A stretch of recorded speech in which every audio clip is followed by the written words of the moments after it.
kung magkaroon po ng amendments to the OSH. So firstly po ay health and safety. So in conjunction with the OSH law, yung yung health of workers and independent contractors, they also tie into the provisions of the basic necessities. At ang halimbawa po dito ay yung pagkakaroon ng healthy meals every 6 hours for adults and every 5 hours for minors. Unlimited access to safe drinking water, persons with disability-friendly and sanitary toilet facilities, safe and adequate accommodations free of charge, kung ang production is out of town, isa pong well-ventilated and roofed holding area na may mga komportabling upuan at emergency exits, at itong mga rest areas po na to sana shielded from yung mga unfavorable weather or undesirable hazardous conditions katulad po ng mga lamok, yung mga dengue, yan, isa pong risk po yan. Appropriate dressing rooms with separate dressing rooms for minors, yung pagkakaroon po ng first aid kits, the designated vehicle for emergency purposes, plus yung insurance for stunt and other risky environments. So, pangalawa po, would be under work hours. Ito parati pong pinag-uusapan, lalong-lalo na po sa industriya namin.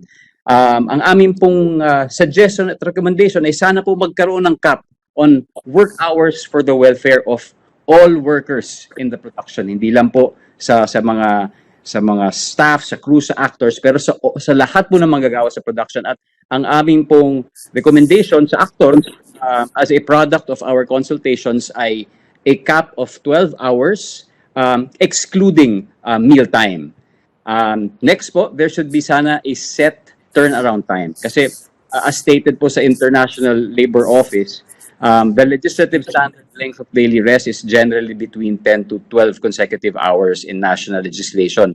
At ang aming pong suggestion po sa position, 11 hours po siya.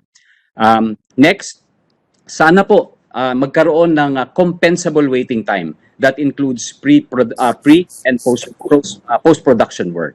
Ayan po. And lastly, isa pinakamahalaga sa mga salient points din na gusto namin talakayan ay ang pagkakaroon ng written contract. At sana, ito'y para sa lahat ng independent contractors or freelancers across the board po. From actors, with the smallest to the biggest roles, sana po meron silang written contract. And we believe po this is to protect the industry from kasi meron din pong mga instances na may abrupt cancellation of work without compensation. Sometimes meron din pong late payment and even non-payment of services that already were rendered. And